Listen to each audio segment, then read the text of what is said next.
দেখো, তোমাদের actually solution চ্যাপ্টারে যেটা থিওরি পার্টটা আমি কভার করে দিয়েছি। যেটা হয়, আমি প্রত্যেকটা ক্লাসেরই কী করি, থিওরি শেষে নিউমেরিক্যাল প্রবলেমগুলো বা অঙ্কগুলো আলোচনা করার চেষ্টা করি। তা আজকে আমাদের হচ্ছে যে সলিউশন যে চ্যাপ্টারটা, সেই চ্যাপ্টারে অ্যাকচুয়ালি নিউমেরিক্যাল যত প্রবলেম হয় টাইপের, প্রত্যেকটা প্রবলেমের টাইপ প্রায় করে দেওয়ার চেষ্টা করেছি। সব হয়তো করা সম্ভব হয়নি, কিন্তু যতটুকু পেরেছি করেছি। ঠিক আছে, তোমাদের কাজ হচ্ছে যে আমি তো সব তো অ্যাকচুয়ালি ভিডিও বানানো সম্ভব নয় সব অঙ্কর। তোমাদের কাজ হচ্ছে তোমরা যেগুলো পারছো না সেগুলো আমার নাম্বারে সেন্ড করা, অর্থাৎ বইয়ের পেছনে দেখবে, বইয়ের চ্যাপ্টারের শেষে দেখবে প্রচুর দেখবে নিউমেরিক্যাল প্রবলেম আছে।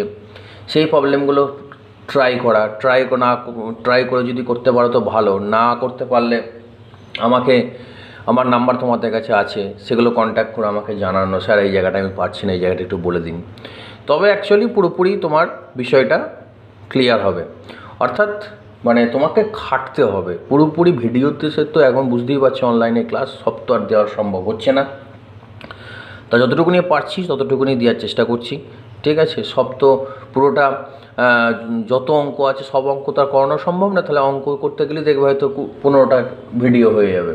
ঠিক আছে, তো আমি কিছু সিলেক্টিভ অঙ্ক করাচ্ছি, সেই সিলেক্টিভ অঙ্ক থেকে সেখান থেকে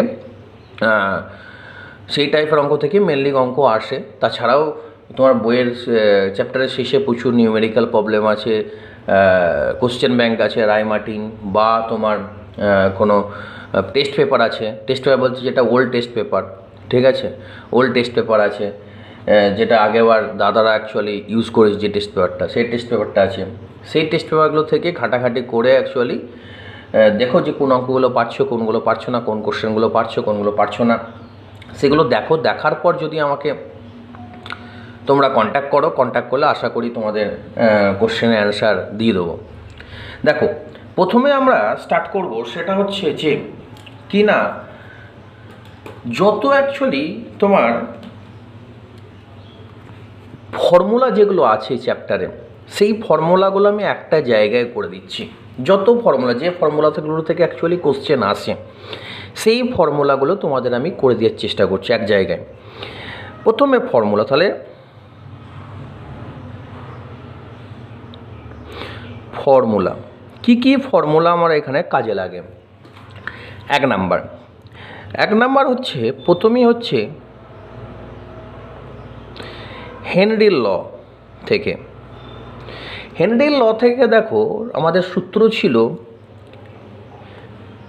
পি ইকুয়াল টু হচ্ছে কেইচ ইন্টু এক্সজি। পিটা কি, পিটা একটুখানি আবার ফের বলে দিই যে শর্ট করে। ধরো একটা পাত্রের মধ্যে অ্যাকচুয়ালি কী হচ্ছে না, পাত্রের মধ্যে গ্যাস দ্রবীভূত হচ্ছে। এই পিটা হচ্ছে এই পাত্রে যে গ্যাসটা আছে সে গ্যাসের আংশিক চাপ বা চাপ বলতে পারো, গ্যাসের চাপ। কেইচটা হচ্ছে হেনরি কনস্ট্যান্ট, যেহেতু এটা হেনরি সায়েন্টিস্ট আবিষ্কার করেছিল, তার নাম অনুসারে কেইচকে বলা হয় হেনরি কনস্ট্যান্ট। আর এক্সজিটা কি, এক্সজিটা হচ্ছে এই তরলে যে পরিমাণ গ্যাস দ্রবীভূত হয়েছে সেই গ্যাসের অ্যাকচুয়ালি মোল ভগ্নাংশ, এটা হচ্ছে এক্সজি। তাহলে এখান থেকে হেনরির ল হয়ে গেল। 2 নাম্বার আমরা ছিলাম যে দেখো বাষ্প চাপ থেকে, অর্থাৎ একটা দ্রবণ আছে, দ্রবণের আর হচ্ছে বিশুদ্ধ দ্রাবকের যদি বাষ্পচাপ দেওয়া হয় তাহলে কি হয় না, P equal to P0 into X solvent. অর্থাৎ কি না, তুমি একটা পাত্রের মধ্যে কি আছে, একটা পাত্রের মধ্যে যদি কোনো অনুদ্বায়ী দ্রাব, কোনো পাত্রের মধ্যে যদি কোনো পাত্রের সলভেন্টের অর্থাৎ দ্রাবকে যদি অনুদ্বায়ী দ্রাব যোগ করো তাহলে কি হবে, দ্রবণের যে বাষ্পচাপ সেটাকে পি বলা হয়। যদি দ্রাবক, ওই দ্রাবকটা বিশুদ্ধ অবস্থা, এখানে অ্যাকচুয়ালি দ্রাবক শুধু এখানে উদ্বায়ী, দ্রাব অনুদ্বায়ী, তাহলে দ্রাবক যদি বিশুদ্ধ অবস্থায় থাকে তার বাষ্পচাপ এটা। আর এক্সটা কি, এক্সটা হচ্ছে দ্রবণ যখন তৈরি করেছি, দ্রবণে দেখো সলিউট আর সলভেন্ট থাকে, ওই সলভেন্টের অ্যাকচুয়ালি হচ্ছে আংশিক চাপ। এটাকে যখন হচ্ছে শুধুমাত্র দ্রাবক উদ্বায়ী, দ্রাব অনুদ্বায়ী। 3 নম্বর কেস বলেছিলাম যদি দুজনাই উদ্বায়ী হয়, দুজনাই মানে দ্রাব এবং দ্রাবক যদি দুজনাই উদ্বায়ী হয় তখন কি বলেছিলাম না, তখন বলেছিলাম PT total equal to P0 solute into X solute plus P0 solvent into X solvent. অর্থাৎ পি টোটাল, অর্থাৎ এখানে কি না দ্রাব এবং দ্রাবক যদি দুজনাই উদ্বায়ী হয় তাহলে P0 সলিউটটা হচ্ছে যদি দ্রাবটা যদি বিশুদ্ধ অবস্থা থাকে তার বাষ্পচাপ, আর দ্রবণের অ্যাকচুয়ালি এক্সটা হচ্ছে দ্রবণের সলিউটের মূল ভগ্নাংশ। P0 সলভেন্টটা কি না, P0 সলভেন্টটা হচ্ছে যখন সলভেন্ট বা দ্রাবক বিশুদ্ধ অবস্থায় আছে তার অ্যাকচুয়ালি বাষ্পচাপ, আর এক্স সলভেন্টটা হচ্ছে দ্রবণের মধ্যে অ্যাকচুয়ালি সলভেন্ট বা দ্রাবকের মূল ভগ্নাংশ। তাহলে এই হচ্ছে অ্যাকচুয়ালি তোমার রাউলসের ল থেকে এই সূত্র দুটো ছিল। এর প্রথম সূত্রটা হচ্ছে কি না যদি একজন উদ্বায়ী হয় শুধুমাত্র দ্রাবক উদ্বায়ী হয়, দ্বিতীয়টা ক্ষেত্রে হচ্ছে দ্রাব এবং দ্রাবক দুজনাই যদি উদ্বায়ী হয়। দেখবে আমি লেখচিত্র করেছিলাম, লেখচিত্রগুলো হয়ে গেছে। 4 নাম্বারটা হচ্ছে দেখো আমরা পড়েছিলাম আপেক্ষিক বাষ্পচাপের অবনমন।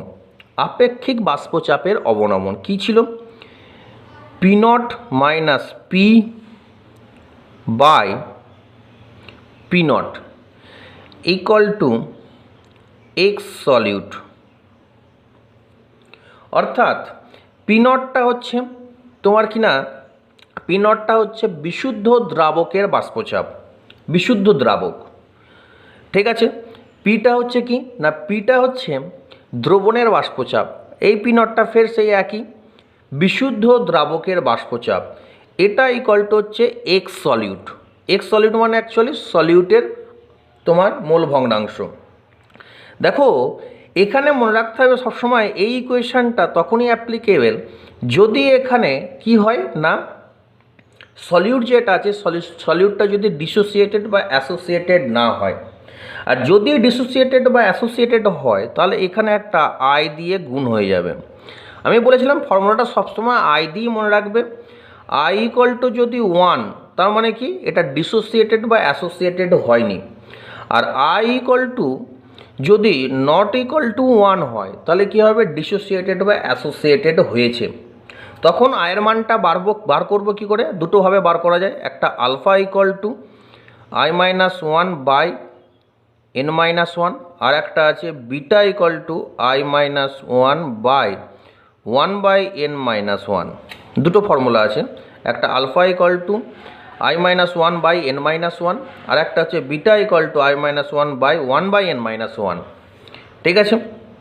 যেখানে এই এনটা অ্যাকচুয়ালি হচ্ছে কতগুলো আয়ন তৈরি করেছে, এই এনটা হচ্ছে আয়ন তৈরি করেছে, আইটা হচ্ছে ভ্যান্ট অফ ফ্যাক্টর, আলফা হচ্ছে কত পরিমাণ আয়নিয়ন বা বিয়োজন কতটা পরিমাণ হয়েছে, বিটা কি না বিটাটা হচ্ছে কত পরিমাণ সংযোজন হয়েছে, এই এনটা কি যে কতগুলো অণু একসাথে সংযোজিত হয়েছে। যদি 4টে অণু মিলে একটা অণু হয় তাহলে তখন এনের ভ্যালু 4, যদি 2টো অণু মিলে একটা অণু হয়ে যায় তখন তাকে এনের ভ্যালু 2, এরকম, ঠিক আছে।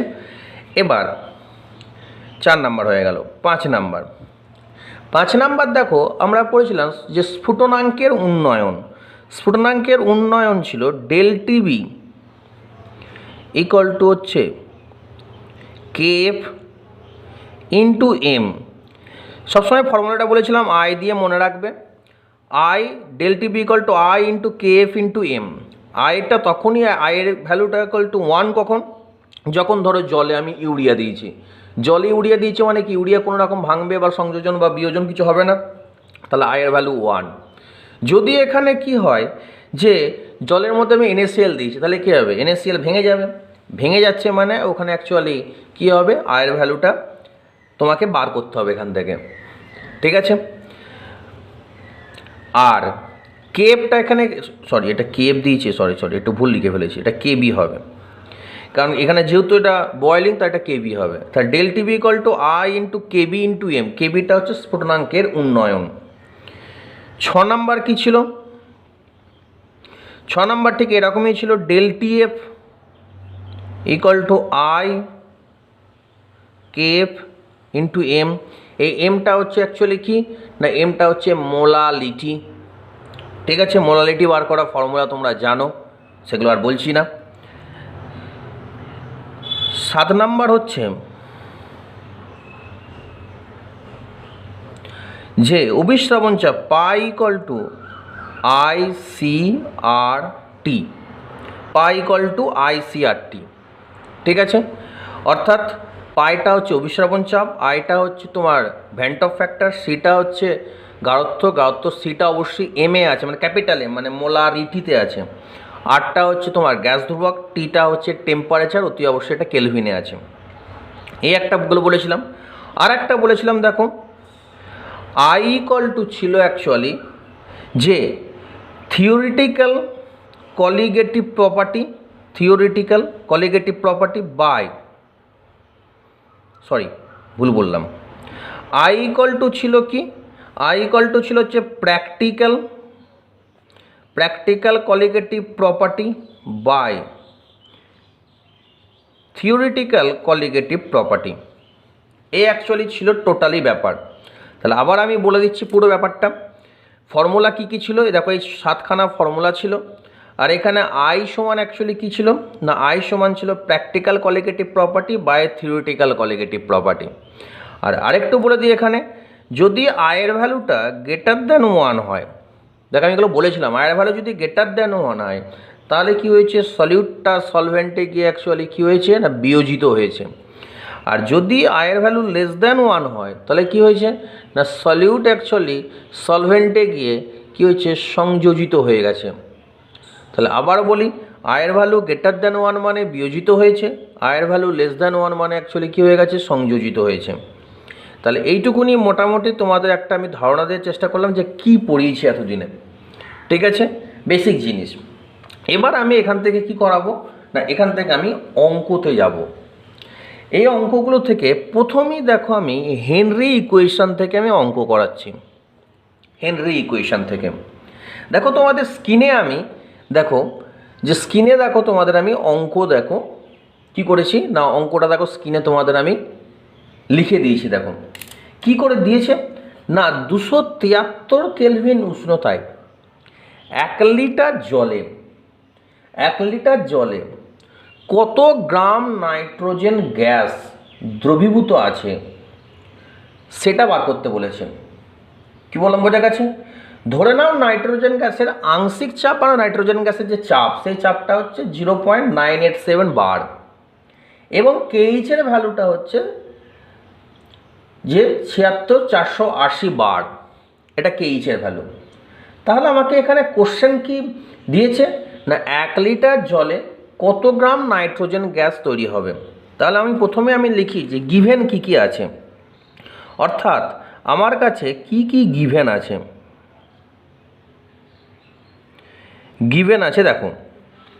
দেখো এখানে বলেছে যে প্রথমে 1 লিটার জল, অ্যাকচুয়ালি জলের ঘনত্ব সবসময় মনে রাখবে যে জলের যে ঘনত্ব, সেই ঘনত্ব সবসময় 1 গ্রাম পার সিসি হয় জলের ঘনত্ব। অর্থাৎ 1 লিটার জল মানে আমি বলতে পারি যে 1 লিটার জল মানেই বলতে পারি 1 কেজি জল, বা বলতে পারি 1000 গ্রাম জল। তাহলে বলতে পারি ডাব্লু ওয়াটার এটা কত দিয়েছে, 1000। ঠিক আছে, আর কি দিয়েছে না, আর দিয়েছে দেখো পি দিয়েছে, দেখো আংশিক চাপ দিয়েছে, দেখো 0.987 বার বলে দিয়েছে। কেইচ দেখো বলে দিয়েছে, কেইচের ভ্যালু বলে দিয়েছে দেখো 76480 বার, এটা বলে দিয়েছে দেখো।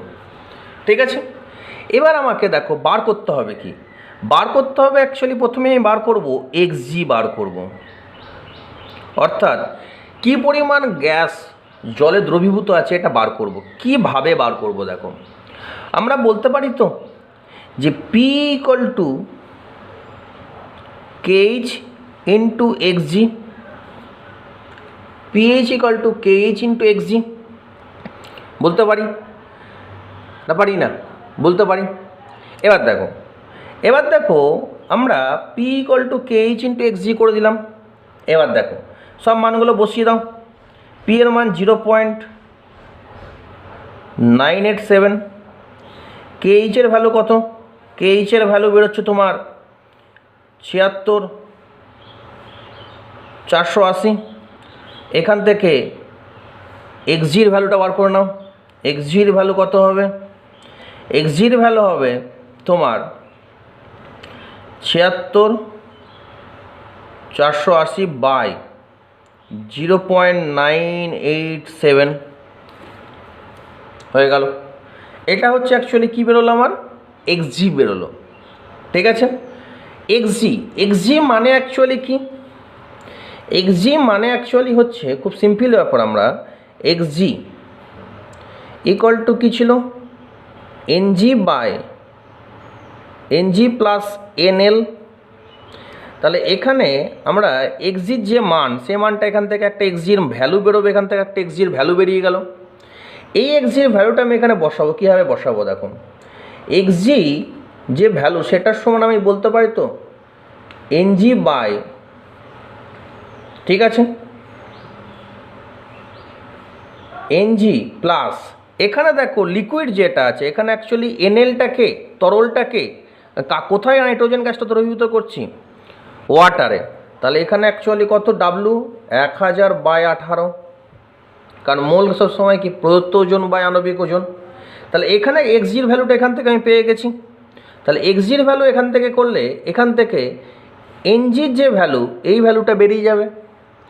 আর এনজির ভ্যালু একবার বেরিয়ে যাওয়া মানে এখান থেকে যদি ওয়েট বার করতে বলে তাহলে কি করব? এনজির সঙ্গে নাইট্রোজেন আণবিক ওজন কত? 28 গুণ করলে অ্যাকচুয়ালি কী হয়ে যাবে না ওয়েট বেরিয়ে যাবে অত গ্রাম। হয়েছে? তো সোজা অঙ্ক, কিন্তু খুব ইন্টারেস্টিং অঙ্ক। ঠিক আছে, এবার দেখো নেক্সট অঙ্ক করাচ্ছি, 2 নাম্বার অঙ্ক।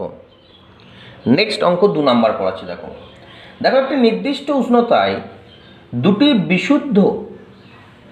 দুটি বিশুদ্ধ তরল যেটা আছে এ এবং বি তরলের বাষ্পচাপ যথাক্রমে দিয়ে দিয়েছে 100 টর এবং 900 টর। বিশুদ্ধ অবস্থায় বাষ্পচাপ দিয়ে দিয়েছে। ওই তরল দুটি 1 মোল করে নিয়ে আংশিক দ্রবণ করলে দ্রবণের বাষ্পচাপ কত? দেখো এখানে অ্যাকচুয়ালি পাত্রের মধ্যে কি করেছে না, পাত্রের মধ্যে এ আর বিকে নিয়ে কি করেছে, একটা দ্রবণ বানিয়েছে। যদি এ বিশুদ্ধ অবস্থায় থাকে তাহলে এর আংশিক চাপ কত? 100। বি যদি বিশুদ্ধ অবস্থায় থাকে তাহলে কি হবে, এর অ্যাকচুয়ালি আংশিক চাপ কত না 900। এবার কি করেছে, এই দ্রবণটা যখন বানিয়েছে তখন এও 1 মোল আছে, বিও 1 মোল আছে, দুজনে 1 মোল করে নিয়েছে। ঠিক আছে, তাহলে দ্রবণের অ্যাকচুয়ালি বাষ্পচাপ কত? এবং এখানে একটু বলে দিই, এখানে এ এবং বি দুজনাই দেখো, যেহেতু দুজনারই দেখো এ এবং বি দুটোই দেখো কি হচ্ছে, দেখো বিশুদ্ধ অবস্থায় দেখো আংশিক চাপ আছে, মানে বিশুদ্ধ অবস্থায় দেখো চাপ আছে। দেখো বিশুদ্ধ অবস্থায় চাপ আছে মানে এ এবং বি দেখো দুজনাই হচ্ছে উদ্বায়ী। তাহলে ফর্মুলা কাজে লাগাবো। দেখো 3 নম্বর যে ফর্মুলাটা আছে, যে দুজনাই যদি উদ্বায়ী হয় তখন আমরা কি ফর্মুলা কাজে লাগাবো। তাহলে এখানে আমরা অঙ্কতে যাই। অঙ্কতে বললে আমরা পি নট এ এটা সমান দিয়ে দিয়েছে 100 টর। কি দিয়ে দিয়েছে এটা বার করি। P not B equal to হচ্ছে 900 টর। হয়েছে? আর কি দিয়েছে না, দুজনাই এখানে 1 মোল করে নিয়েছে। তাহলে আমরা দেখ বলতে পারি তো এক্স এ ইকুয়াল টু 1/1 + 1 মানে হচ্ছে 1/2 মূল ভগ্নাংশ এক্স এ। ঠিক একই রকমভাবে এক্স বি এরও যেটা, এটা হচ্ছে মূল ভগ্নাংশ হাফ। তাহলে দেখো সব কটা দিয়ে দিয়েছে। তাহলে পিটি ইকুয়াল টু আমি কীভাবে বার করব না, পিটি ইকুয়াল টু আমরা P not A into X A plus P not B into X B, মান বসিয়ে দাও। পি নট এর কত 100 into half plus 900 into half, এটা হচ্ছে 50, আর এটা হচ্ছে 450, তাহলে কত হচ্ছে না 500 টর। তা দ্রবণের বাষ্পচাপ কত হয়ে গেল 500 টর। ঠিক আছে, এরপর দেখো 3 নম্বর অঙ্ক। দেখো নেক্সট অঙ্ক দেখো কি দিয়েছে। দেখো 18 গ্রাম জলে একটি আণবিক দ্রাবের 11.94 গ্রাম দ্রবীভূত আছে। তাহলে 373 কেলভিন উষ্ণতায় উক্ত দ্রবণের বাষ্পচাপ 740.9 mmHg। দ্রবণটির আণবিক ভর দ্রাবটির আণবিক ভর কত? দেখো এখানে কি কি দিয়েছে দেখো।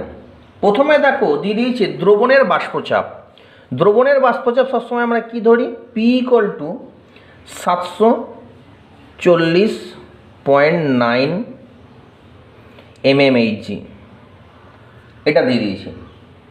আর কি দিয়েছে, ডাব্লু কি দিয়েছে না দ্রাবের দেখো আমার কি দিয়েছে না দ্রাবের ওজন দিয়ে দিয়েছে। তাহলে বলতে পারি ডাব্লু সলিউট ইকুয়াল টু দিয়েছে দেখো 11.9 গ্রাম। ঠিক আছে, আর কি দিয়েছে দেখো ডাব্লু, দেখো জলের ওজন দিয়েছে। দেখো ডাব্লু সামনে কি জল, এখানে কে সলভেন্ট, ডাব্লু সলভেন্ট সমান দিয়েছে দেখো কত 18 গ্রাম।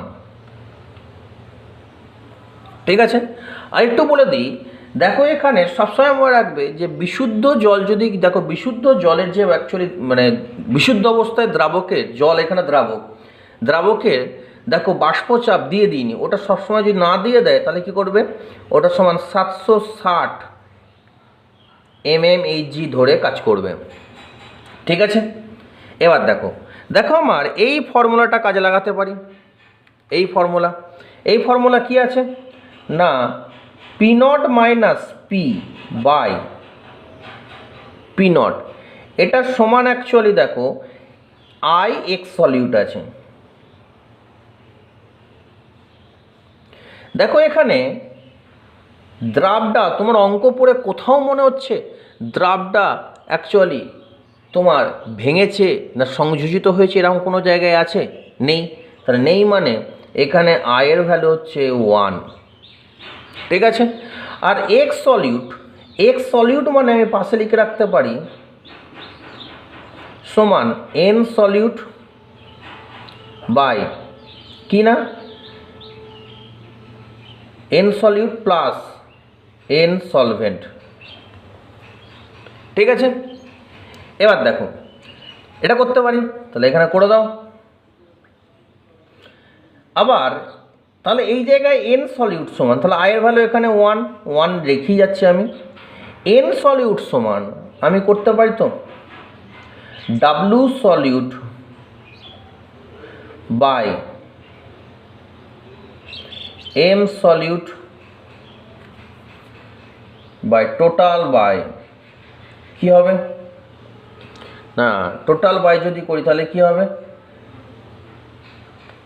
W solute by M solute plus W solvent by M solvent. ঠিক আছে, এবার পরের পাতায় চলে যাই। পরের পাতায় দেখো পি নট, এখানে দেখো পি নট কত 760 বসিয়ে দাও, মাইনাস পি সমান কত, পি সমান এখানে বসিয়ে দাও 740.9 বাই পি নট কত 760, এটা ইকুয়াল টু কী ছিল আয়ের ভ্যালু এখানে 1, তাহলে 1 আর লিখছি না। উপরে আছে W solid by M solid, solid এখানে ওজন কত 11.9, তাহলে 11.9 বাই, দেখো এম সলিড বার করতে হবে, কারণ এখানে দেখো অঙ্কেতে দেখো চেয়েছে, দেখো অঙ্কেতে যে সলিউটের দেখো আণবিক ভর জানতে চেয়েছে, তাহলে এম সলিউট বার করব। তাহলে